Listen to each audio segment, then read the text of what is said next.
আসসালামু আলাইকুম। বিগত ১.৫ মাস ধরে বৃষ্টি হইতেছে। এই বৃষ্টি তো থামতেই আছে না। ২ দিন আগে ভাগ্যক্রমে রোদ উঠছিল। আজকে আবার সেই রাত থেকে বৃষ্টি তো বৃষ্টি। আর আজকে কি কি রান্না করতেছি দেখবেন, আমার সাথেই থাকবেন। এটা হচ্ছে গাজর, টমেটো, তারপরে ধনিয়া পাতা, পেঁয়াজ, এগুলা দিয়ে একটা সবজি করব, বটবডি, তারপরে হচ্ছে বেগুন, তারপর পেঁপে, তারপরে কারকুল, এইসব আজকে সবজি রান্না করব। সাথেই থাকেন। এটা হচ্ছে হাঞ্চে শাক। এটা আমি বাজার থেকে কিনে নিয়ে আসছি। এই শাকটা একদম টাটকা টাটকা।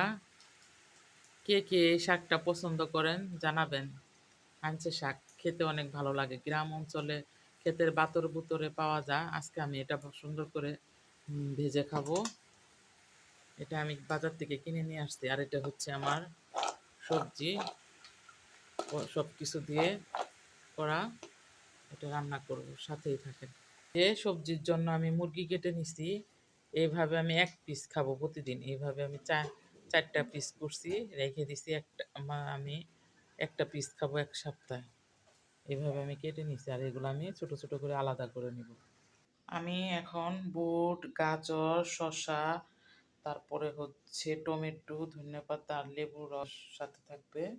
এটা আমি এখন সকালের নাস্তা করব। সব কিছু নেড়ে চেড়ে আমি নিচ্ছি।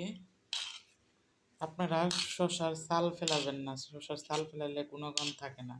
শসার ছাল সহকারেই ছোট ছোট করে কেটে খাবেন। শসাটা ভালো করে ধুয়ে নেবেন। এটা আমার সকালের নাস্তা। এই যে এটা আমার হচ্ছে সবজি, এটা আমি করব।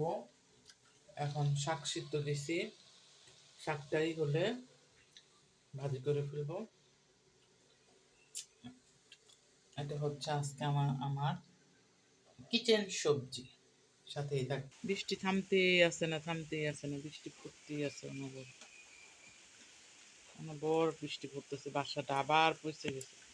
দেখেন বৃষ্টির পানিতে একদম সব কিছু তলিয়ে গেছে। আমার পাশের জায়গাটুকু, এটা হচ্ছে এখানে গাছ বা কচু পাতা, এখানে ১ কোমর করে পানি হয়ে গেছে বৃষ্টির পানিতে।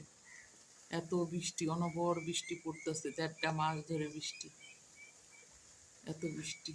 কার কার বাসার আশপাশে এরকম ডুবে গেছে জানাবেন। পুরা রাস্তা পুরা পানি। আমার পাশের জায়গাটা একদম ডুবে গেছে। খাইতে অনেক টেস্ট, অনেক